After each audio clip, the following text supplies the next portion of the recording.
Welcome to today's podcast, where I'm joined by, I was going to say fellow Liverpudlian, but I'm not Liverpudlian.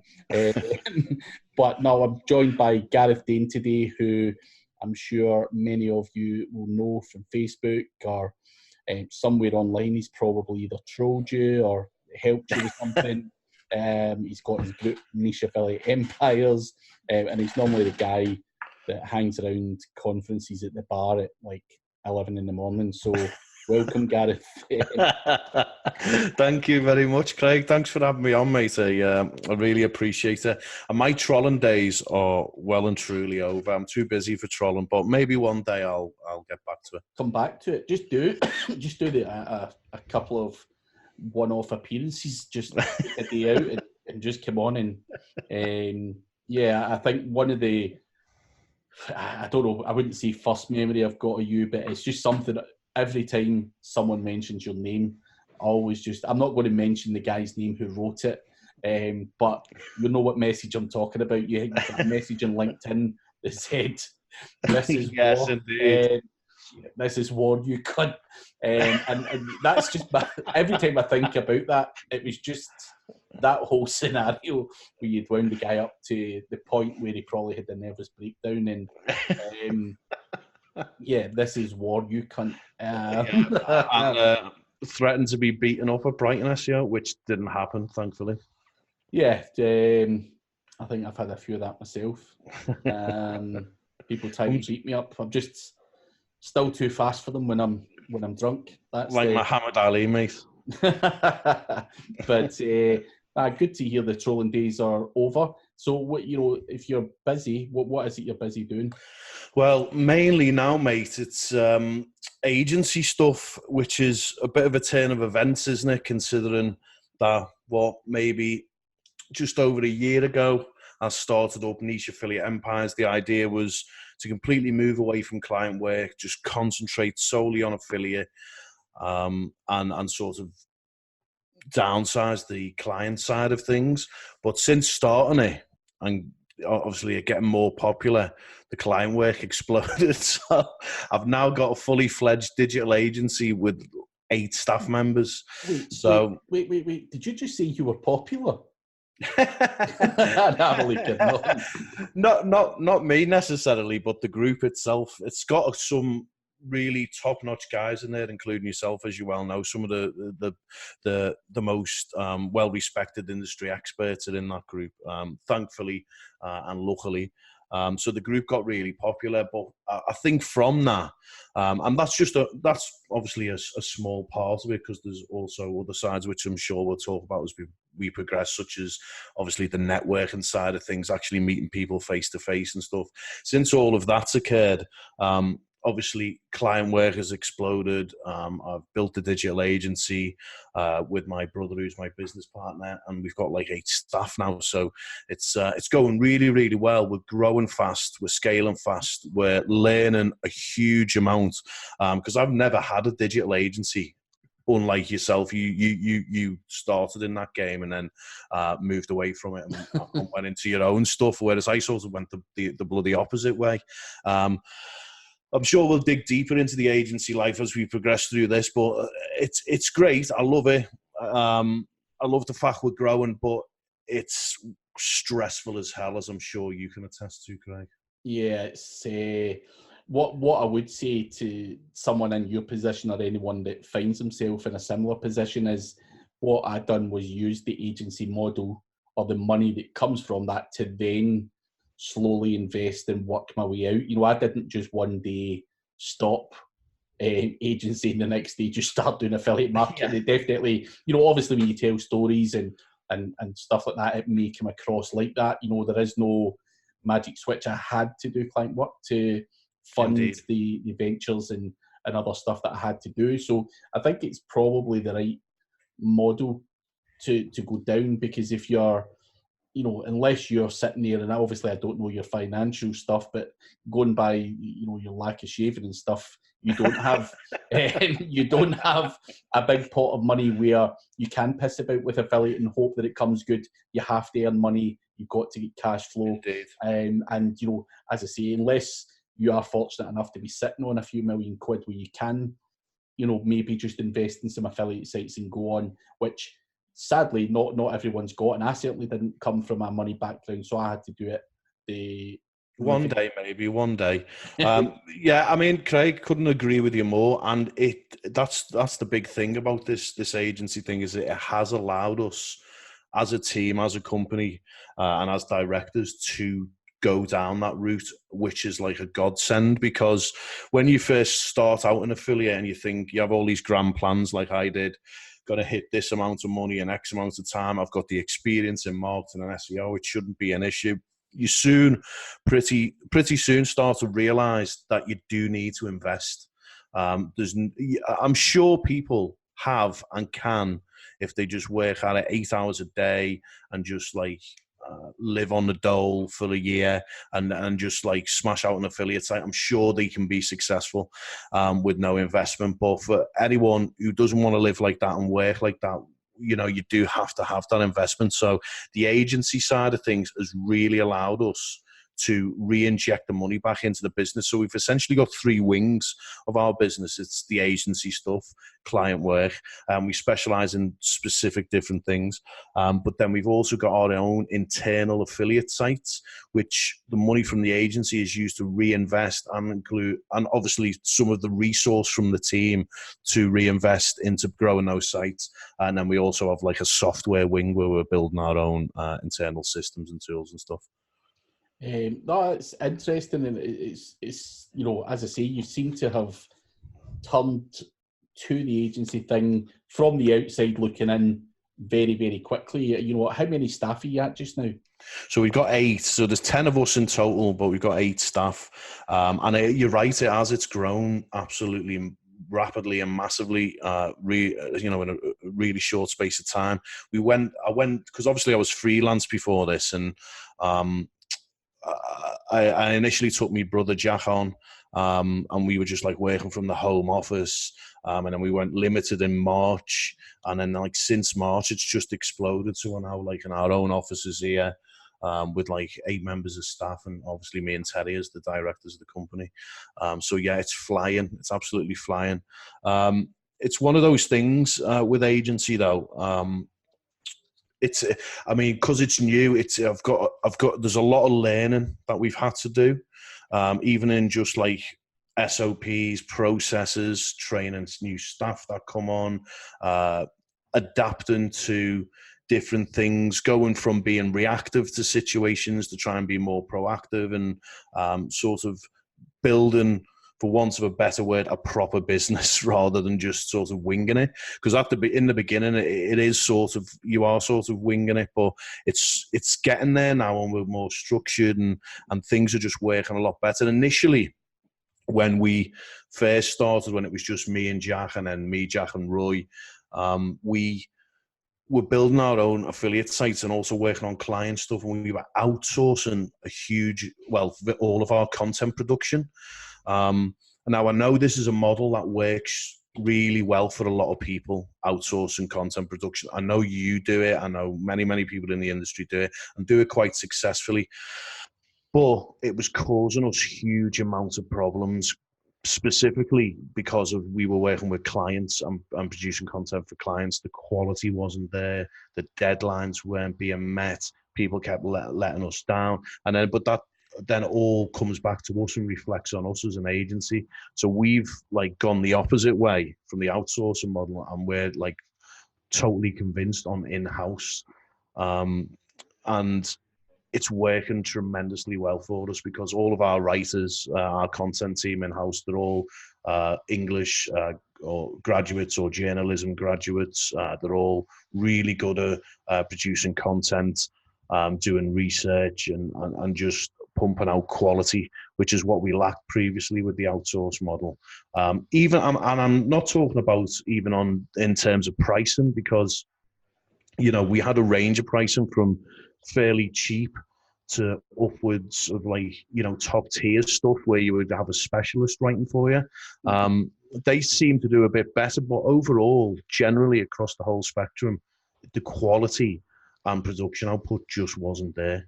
But in-house, you've got that direct back and forth with people.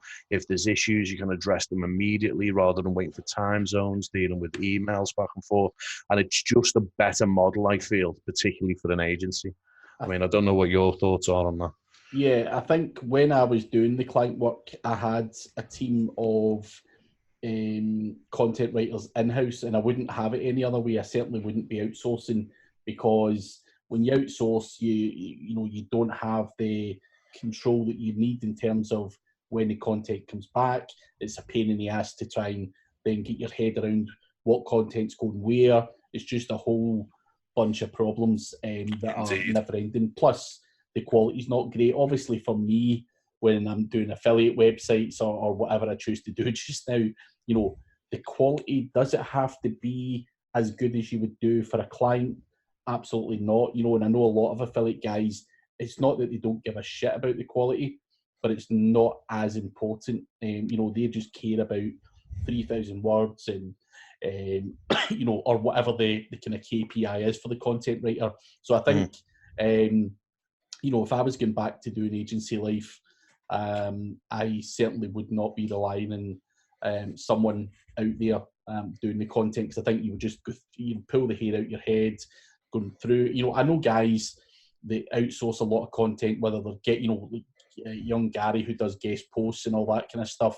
Even when it's shit stuff like guest posts, he still burns through a huge amount of people, and the quality shit, and people are unreliable. Indeed. That is unreliability and stuff when you're trying to meet client deadlines and try and show the client that you're actually doing something. You can't afford to outsource to some person, wherever they may be. So I think it's different things for different business models, and obviously agency life, most agency owners I know do have in-house people doing the content. And I think if you're trying to do what an affiliate does as an agency, you are going to run into the quality issues and various other aspects. So, yeah. 100%. Yeah, totally agree with that model. If it's just an affiliate stuff you're doing, and the quality doesn't have to be there to that respect, and it can always be changed later on if the site kicks off and becomes an authority. You can always retrospectively go back and improve things. But yeah, definitely different business models without a shadow of a doubt. So how are you finding the whole? I know most of your staff are all your brothers, but not far off the truth. But how are you finding the transition from sitting in your pants and working as a freelancer and only having yourself to answer to then potentially get into an office and you've got 10, or I'm not saying all 10 people will be chapping your door at the one time, but you're maybe going to have someone not feeling good, or they don't understand something. How's do you like that shit, or are you like, fuck? No, I don't. And here's the thing: at the beginning, it was difficult. Sorry, I'll step back a bit. At the beginning, when it was just a couple of us, it was sound. As it grew a bit more, it got a bit more difficult. But as we've progressed and we've systematized and we've got more organized and got our shit together more, and know our direction and productized our services, and we got the team trained, we have our SOPs, it's got easier and easier and easier.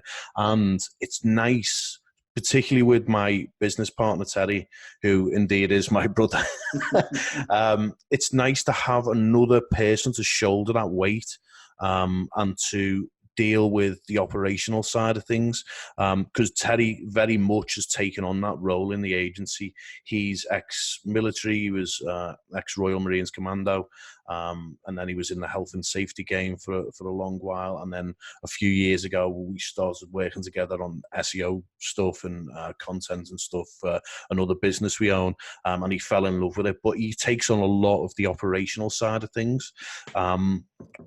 And has really got things organized, even down to just like client calls and how we organize our day-to-day sort of diaries and things. Because I'll be the first one to admit the admin side of stuff is not my strong suit.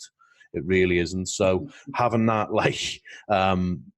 opposite skill set in a business partner really, really works tremendously well.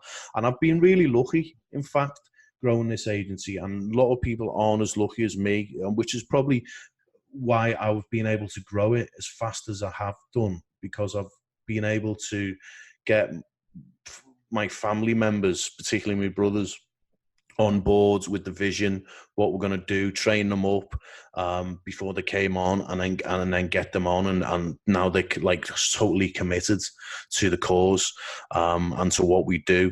So it's allowed us to grow quite rapidly. And I know quite recently, from trying to recruit a full stack developer outside of our close network and family, how difficult it is, the recruiting process, and how sort of soul destroying it can be and expensive. So having to build an agency when you haven't got that family support network and people to bring on who are close to you, I can imagine is a difficult process. So being really, really lucky in that respect.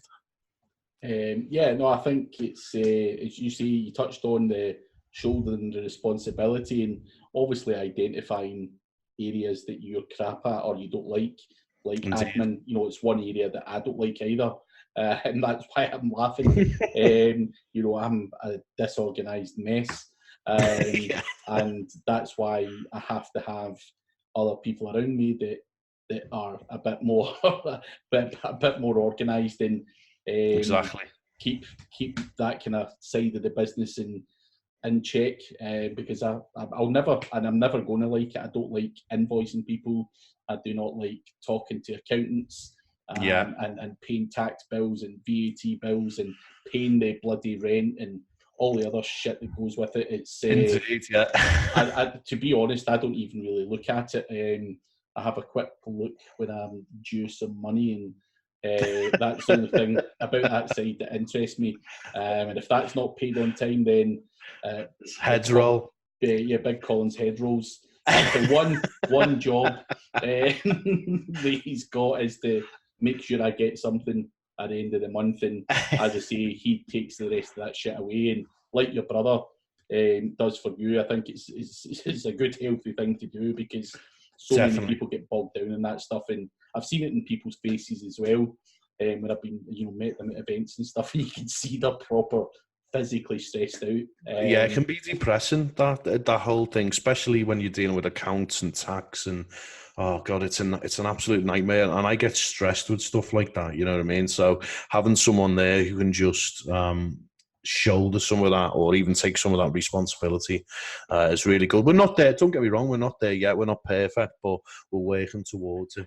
I mean, and the end goal, of course, is to grow our internal assets that we own and control, at least bring them up to the level of client revenue, and have that sort of extra revenue stream and stability there within the company. Because as we know, regardless of contracts, regardless of relationships, clients can drop off at a whim, at the drop of a hat, and can leave you in some pretty precarious situations. And I suppose the same thing can happen in affiliate as well. You know, Amazon could shut down their program. You could be booted out. Google could change their algorithm. There's all these risks across the board, but it's about mitigating those risks as best you can, and spreading the risk across different revenue streams, I feel, is the key, which is why we've got 3 key things we're working on.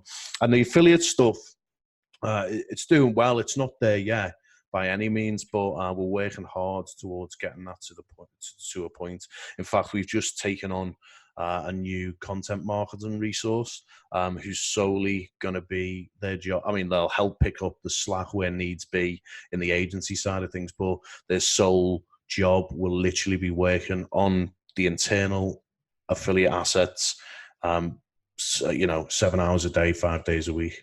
Yeah, I think you've got to allocate the key. I think if I was advising anyone, with a view to building up their assets, is you can obviously fall into the trap of being dragged down by the agency side and the client stuff, and not putting enough time into building those assets. And if the long-term goal is to, get the affiliate revenue or whatever revenue it is up to the level that where you don't have to worry about paying everyone's wages, because at least you've got X amount of money that covers the costs of your business, then I think that, as you say, it's about mitigating the risk and making sure that you're not left high and dry. Because again, I've been in those positions where, regardless of contract or regardless of how good you do or even how bad you do, I've been actually kicked out of doing client work for doing a really good job in a lot of cases. And I'm sitting there going, I cannot fucking believe that client left. One example was a guy who gave us about £1,200 per month over a 4 or 5 month period, and it was an online butcher's, and they turned over £250,000 in that period of time, which was all trackable through analytics and everything else, and somehow got canned, told we were shit, it wasn't enough, and all that kind of stuff. And you're like, fuck's sake, that's a massive return on investment. Obviously, I don't know the guy's costs and all that kind of stuff, but to build someone's business up from that to that in a short period of time. Now, granted, this was several years ago, and online butcher, and it's still not a competitive market. Online butcher, if you look at like Scottish meat and stuff like that, there's a lot of search for it, and not a lot of people offer it as a service. And there's lots of Scottish people who stay in England or even Spain who like their own kind of meat. I know you guys might not understand that, but like Scottish meat is different from the stuff that you get down south. And once you're used to a taste, oh yeah, definitely, it's like that across cities even sometimes, isn't it? Drinking water's one of them. Yeah, but even like personally in Scotland, we're really good at fish and chip shops, which is probably why I'm a fat bastard. But and fried Mars bars. Yeah, I've never actually tried the fried Mars bar, but and trying to find a good chip shop in England, they don't take it the same way. Whereas a chip shop in Scotland, proper take their food serious and cook it, with precision in the same way of doing it. It's not sloppy. Whereas you go to a chip shop down in England and you can taste all sorts off your chips, kebab meat and everything. So, so as I say, lots of people in Scotland like their meat, but as I say, non-competitive market, but we've done very well and got canned for no real reason other than the guy's expectations were ludicrous. It's insane, isn't it? It's absolutely insane. And that's another thing as well, what you just mentioned there, managing expectations. Sometimes, no matter how hard you try or, get things in place as best you can, the expectations are still, wildly out of the scope of anything you can provide. So, it's a difficult one with client work. So, which is why, obviously, I think it's the sensible decision. We're going down building the internal assets, but you were right in what you said before, and this is exactly what we've come across since starting the agency. The client side of things takes up so much of your time that the internal assets, the internal affiliate sites, or even software projects we're working on, sort of get very little work done on them, if at all. And we've had several meetings over the last couple of months, and we said, look, if this is going to make any headway, we've really got to concentrate and like provide a dedicated resource to it, which is what we've now done. So you're absolutely spot on there. Yeah, but out with obviously client work and bashing clients all the time, because I don't want to be seen to be doing that, because there's some very good ones out there. No, of course. But I've seen recently you offer a link service. When you were doing something in your group, you opened it up to 20 people, something like that. Indeed, yeah. So what was that exactly? Like, I've been away a lot, so I'm not 100% sure what went on, or how successful that was. By all accounts, from the outside, it went well. Did it not? Yeah, it's went well. We've had a few hiccups along the way as we kicked it off, and we've had to do some restructuring, sort of work out some better ways of doing things. And we've actually sort of that the services have changed somewhat since we first launched, and they're going to change again. So essentially, we are providing or have been providing sort of productized, packaged link building services, and it's purely outreach based stuff. So it's not like paid placements, it's not guest posts like what some of the guys we know do, and it's not and anything dodgy, like I'm sure, you know what I mean, like hacked links or anything like that. I mean, whatever you want is available out there. There's many vendors who do really good work in that respect, and can get you, niche placements and paid links and guest posts. Gary's excellent at doing that sort of stuff, Gary Wilson. But what we're focusing on is the outreach-based side of it, because there's a gap in the market there, we feel, for that sort of link building service. So essentially, we've got several different packages that we're sort of working on and developing at the minute. So we've named them various different names, but we've got like the shotgun link building package, which is literally sort of mass outreach to targeted prospects, where we promote a single content asset that you've already got on your site. What we found with that is that some campaigns do really, really well. And some campaigns don't do well at all. And the big differentiator between that is the quality of the content asset that we've got to promote. So, for example, we've got a client there who's come on board, who's in the hosting arena. Excellent data-driven post, really, really high-quality infographic. That campaign done really, really well, excellently. And then you've got other clients who have come on where they've got like a few hundred words and like one image, and that's really, really difficult to get any decent quality placements when the content assets aren't very good.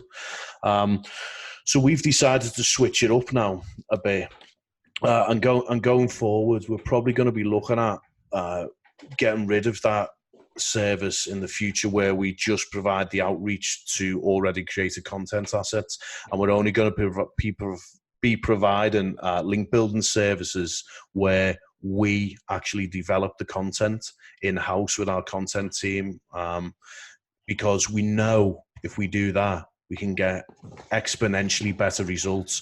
So in the future, when we're promoting, we're only going to be promoting the Shotgun Premium, which is the mass targeted outreach with content, or the Sniper Premium, which is essentially sniper outreach, where everything is manual. All the outreach emails are highly personalized and specific to the outreach target.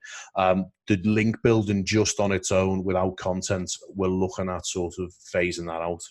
Yeah, I think it makes perfect sense to phase it out if it's definitely if it's not working that effectively. And obviously the content's got to have an impact, and if you've got no control over it, then you are literally pissing in the wind. Indeed. And obviously, as an agency, we're not here to scam people like some people, might be in this industry. We get a bad name in this industry because there is a lot of scam artists out there. So if we feel that we can't actually provide any ROI for people, or we're feeling that it's not doing as well as we think it is, then we'll either rework it, scrap it, or do something else. Try and get that ROI for people, because that's what we're focused on at the end of the day. We don't really care as an agency about traffic, about rankings, about vanity metrics. What we focus on is, does what we're doing bring people a tangible return in terms of leads and sales? Because that's all people are really interested in at the end of the day as business owners. They want to see money going in the bank.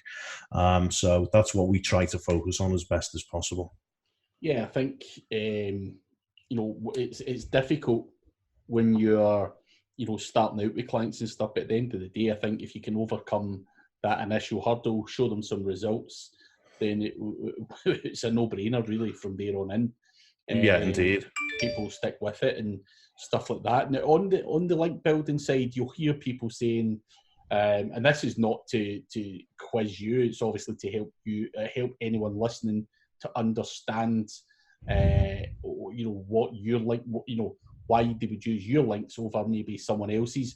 As you said, there's so many link vendors out there. So what is everyone else not doing what you're doing? Like why is yours so unique? Why is yours better than Joe Blogs along the road there?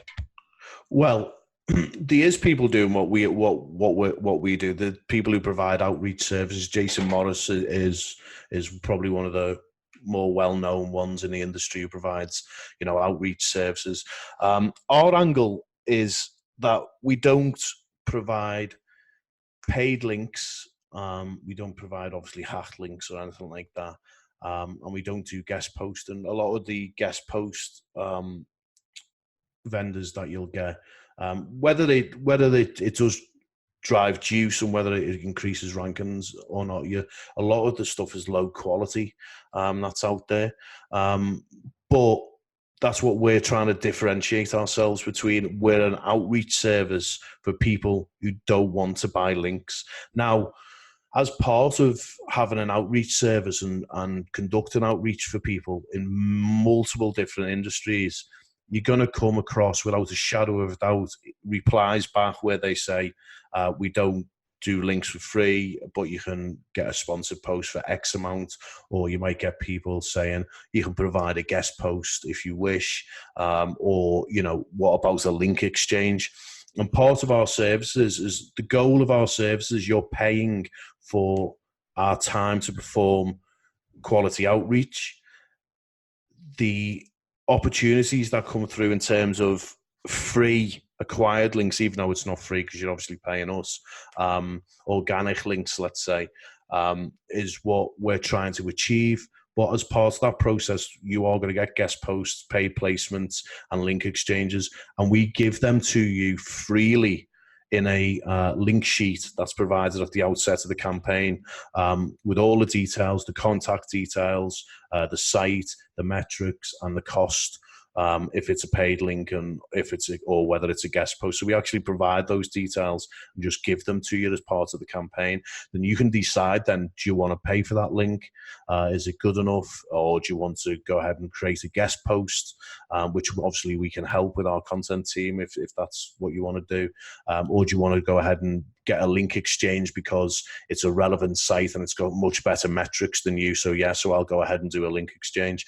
So that's our differentiator. And going forward, as I said, we're going to phase out these sole link building outreach campaigns because of the high dependency on quality content. So going forward, our packages will be literally outreach, 2 different types of outreach, but with an emphasis on our content team producing like AAA, high quality, data driven content with custom visuals.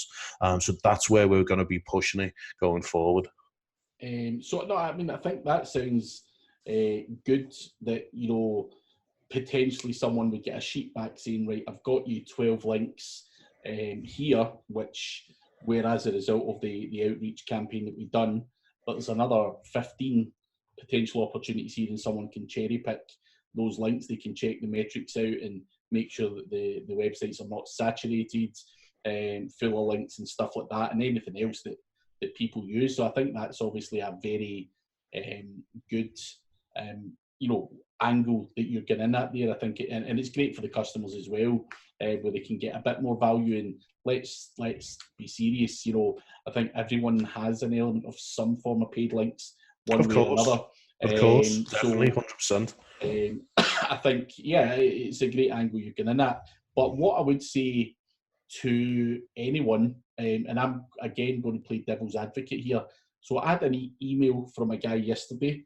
So I've got an article out there. I can't remember exactly what one it was, but it ranks relatively well. And someone just out the blue messaged me saying, listen, can you stick my link in there? Blah, blah, blah, blah. I think it would be good for your subscribers. Now I'm sitting there going, why in the world would I do that without, like, without payment, without an affiliate deal?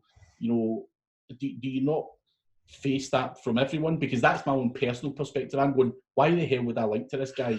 Indeed, and this is why. That's one of the reasons as well now why we're phasing out just the outreach side of it, because if we're hitting a site where indeed they have got a post that ranks fairly well, it's a quality post, like all the posts on your site are top notch, and say we reached out to you and we said link to this, and it was like a mediocre piece of content, didn't really play well with your audience or the piece that you'd written, or didn't give you any sort of value of why you'd want to add it into your piece, then yeah, you're either going to get ignored, you're going to get a horrible reply, or you're just going to get someone come back and say, obviously, yeah, I'll do it if it's a paid link. And that's generally only if the quality is decent anyway, which is, again, is one of the issues with this type of outreach. Now, that's not to say that it doesn't work, because it does work, and we do get,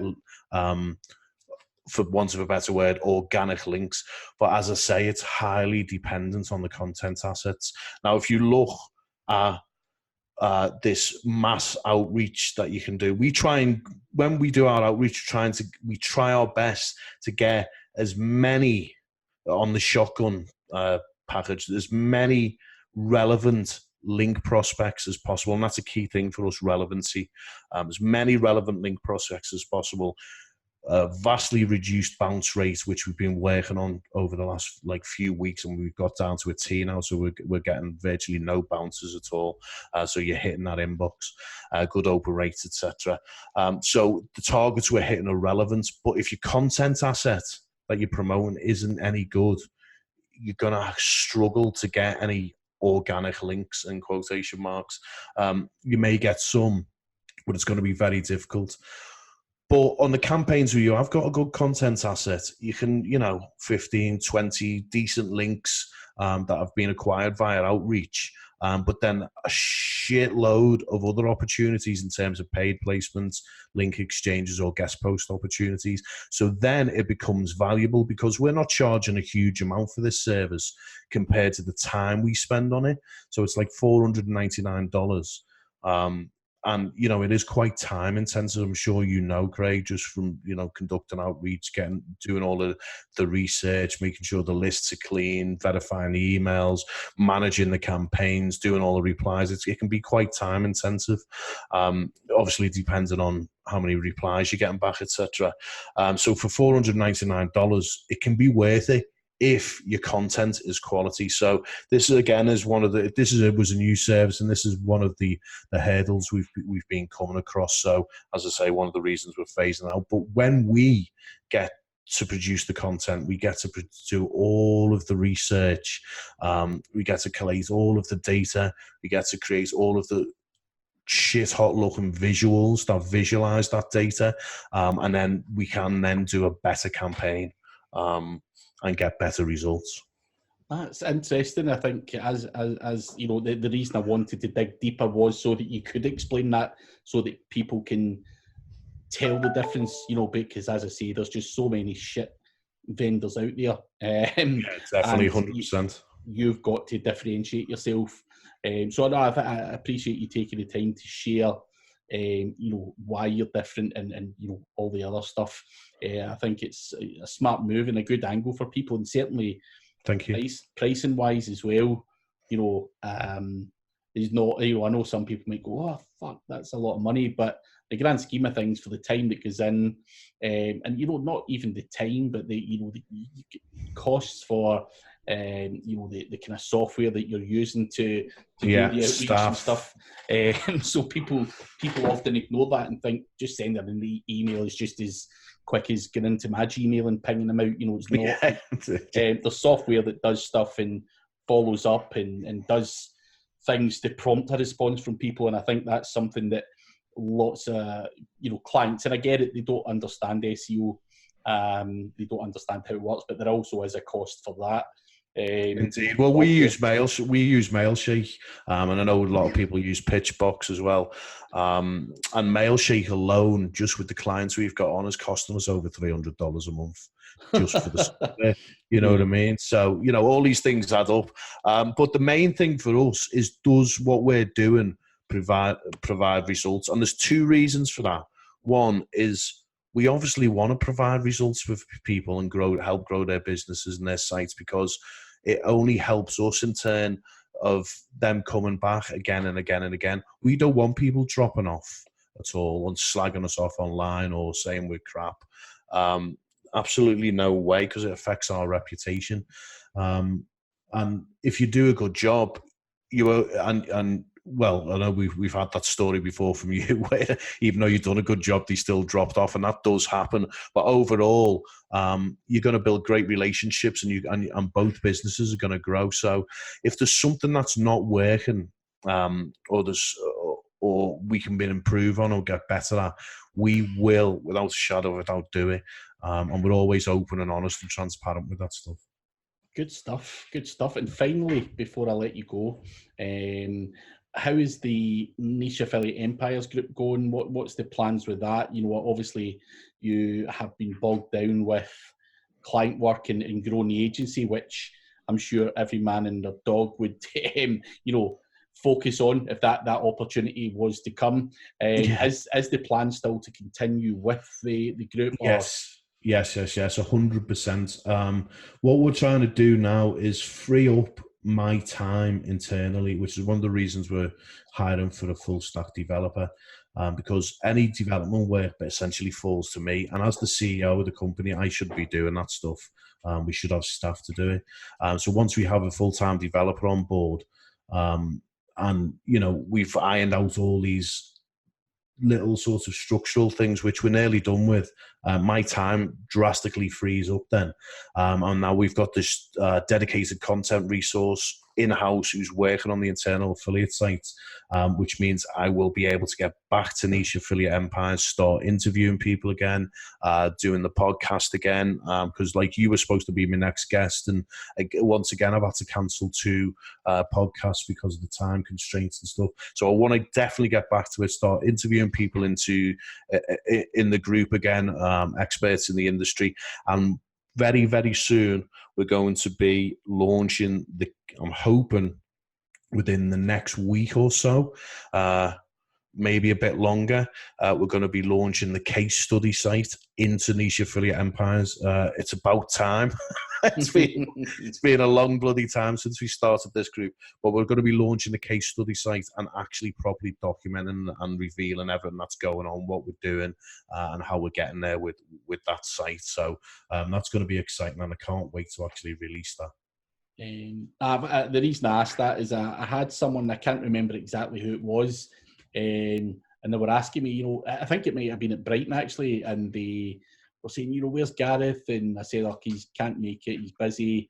And they said, how's his Nisha Feli Empires going? And as always, I like to throw people under the bus. So I was like, yeah, he showed me last week that he made his first £3. So I think you've got people. It's not far off the truth. Yeah, definitely, mate. Definitely, yeah. And I'm well aware of that. A couple of people have messaged me about it as well. And so for all those waiting and interested in what's going on with it, please do bear with. It's still a passion project of mine, and it's still something we want to do. And now we've got this internal resource, Ellie. We're going to be smashing it out the park. We've just literally developed a structured roadmap and plan for all the internal sites, including the case study site.